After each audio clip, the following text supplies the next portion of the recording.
Ritu Singh here, welcoming you to part 1 of Drive to USA series.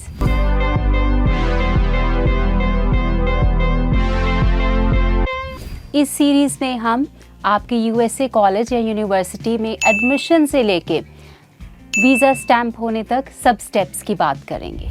So step number 1 is apply for admission letter. सबसे पहले आप अपने selected college या university में admission letter apply करें. Make sure कि आपके college या यूनिवर्सिटी एक SEVP अप्रूव्ड होना चाहिए. SEVP means student and exchange visitor program. So आप जिस भी कॉलेज या यूनिवर्सिटी में अप्लाई कर रहे हैं that has to be approved by SEVP. Step 2 is pay any required fee. अब कुछ इंस्टीट्यूशन ऐसी भी होती हैं जो आपको इनरोलमेंट कंफर्मेशन फ़ी पे करने के लिए बोलती हैं. सो ये फ़ी आपके एडमिशन लेटर पर लिखा होता है. अगर ऐसा है तो आप फ़ी पे करें. Step 3, submit the financial documents. उसके बाद आप अपने फाइनेंशियल डॉक्यूमेंट सबमिट करवाएंगे. जनरली ये अमाउंट भी एडमिशन लेटर पर लिखा होता है जो आपकी tuition fee, living cost and other costs को डालकर बनाया जाता है. इसमें आप अपने bank statement, affidavit of support, scholarship letters या कोई भी और डॉक्यूमेंट जो आपकी फाइनेंशियल कैपेसिटी को प्रूव करते हैं वो आप लगा सकते हैं. इसका डिटेल डिस्कशन आपको इस सीरीज़ के पार्ट 4 में मिल जाएगा बिकॉज़ ये जो पार्ट है ये आपके वीज़ा अप्रूवल या रिजेक्शन में एक बहुत इम्पॉर्टेंट पार्ट रहता है. So step 4 is receiving a form I-20. आपके स्टेप 2 एंड 3 फॉलो करने के बाद स्कूल आपकी एप्लीकेशन फिर से रिव्यू करेगा. आपके फाइनेंशियल्स वेरीफाई होंगे. उसके बाद आपको I-20 इशू होती है. ये I-20 में आपके प्रोग्राम ऑफ स्टडी की इंफॉर्मेशन, एक्सपेक्टेड ड्यूरेशन और उसके साथ जितनी भी कॉस्ट्स एसोसिएटेड हैं वो लिखी होती हैं. ये फॉर्म कुछ ऐसा दिखाई देता है. इस फॉर्म पर सर्विस ID भी होती है जो कि स्टेप 5 और वीज़ा एप्लीकेशन का एक इम्पॉर्टेंट पार्ट है.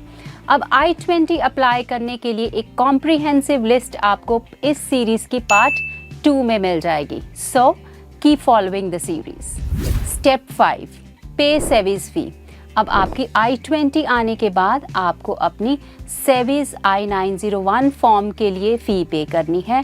ये फ़ी आप सर्विस वेबसाइट से ऑनलाइन पे कर सकते हैं.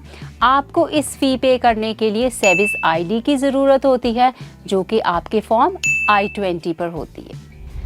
Step 6, complete the DS-160 form. ये DS-160 फॉर्म एक online non immigrant visa application form है. आपको ये फॉर्म फिल करने के लिए सर्विस ID की ज़रूरत है. Step 7 is schedule visa interview. इसके बाद आपको US एम्बेसी या कॉन्सुलेट जो भी आपकी कंट्री में है आपको अपनी इंटरव्यू स्केड्यूल करनी होती है and that is an online process. आपको इंटरव्यू स्केड्यूल करने के लिए I-20 और सर्विस फ़ी पेमेंट रिसीट चाहिए होती है. Once you have scheduled the interview फिर आप स्टेप 8 पे मूव करते हैं.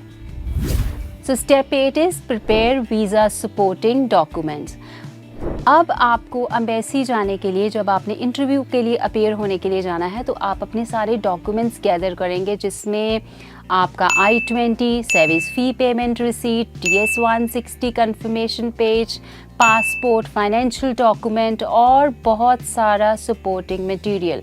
इस सारे डॉक्यूमेंट्स की डिटेल्ड इन्फॉर्मेशन इस सीरीज़ के पार्ट 3 में शेयर की हुई है. सो अगर आप वीज़ा डॉक्यूमेंटेशन के बारे में इलेबोरेट इन्फॉर्मेशन लेना चाहते हैं, पूरी इन्फॉर्मेशन लेना चाहते हैं तो आप ड्राइव टू USA सीरीज़ का पार्ट 3 फॉलो करें. Step 9 is attend visa interview. इसके बाद आप अपनी स्केड्यूल्ड वीज़ा इंटरव्यू अटेंड करेंगे जिसमें आप अपनी I-20 और बाकी सारे डॉक्यूमेंट्स जो आपने वीज़ा के लिए प्रिपेयर करे हैं वो लेके जाएंगे. आप प्रिपेयर रहें अपने एकेडमिक प्लान्स डिस्कस करने के लिए, अपने ties to home country discuss करने के लिए और अपनी फाइनेंशियल कैपेबिलिटी को प्रूव करने के लिए. अगर आप वीज़ा इंटरव्यू क्रैक करना चाहते हैं तो आप इस सीरीज़ का पार्ट 5 ज़रूर फॉलो करें. Step 10 is you will wait for your visa processing. अब आपकी इंटरव्यू के बाद अगर वीज़ा ऑफिसर आपकी इंटरव्यू ग्रांट कर देता है तो वो आपका पासपोर्ट अपने पास रख लेंगे और फिर आप अपना वीज़ा स्टैंप होने की वेट करेंगे। अगर आपका वीज़ा अप्रूव नहीं होता है अनफॉर्चुनेटली, तो फिर आपका पासपोर्ट आपको रिटर्न कर दिया जाएगा। So these were all the steps, all big and small steps I have already discussed, but फिर भी वीज़ा प्रोसेसिंग टाइम वेरी करता है। ये प्रोसेस एक जनरल प्रोसेस है। आप जिस भी कॉलेज, यूनिवर्सिटी या में अप्लाई कर रहे हैं, ये सारा प्रोसेस आपके कॉलेज, यूनिवर्सिटी और टाइप ऑफ प्रोग्राम के अकॉर्डिंगली थोड़ा बहुत चेंज होता रहता है। सो आप अपनी यूनिवर्सिटी एंड कॉलेज की स्पेसिफिक इंस्ट्रक्शंस को ज़रूर पढ़ें। वेल, आई होप आपको यूएसए स्टडी वीज़ा के बेसिक स्टेप्स की इन्फॉर्मेशन मिल गई है। अगर आप I-20 के बारे में मोर इन्फॉर्मेशन लेना चाहते हैं, डिटेल्ड इन्फॉर्मेशन लेना चाहते हैं, तो आप part 2 of this drive to USA series follow करें।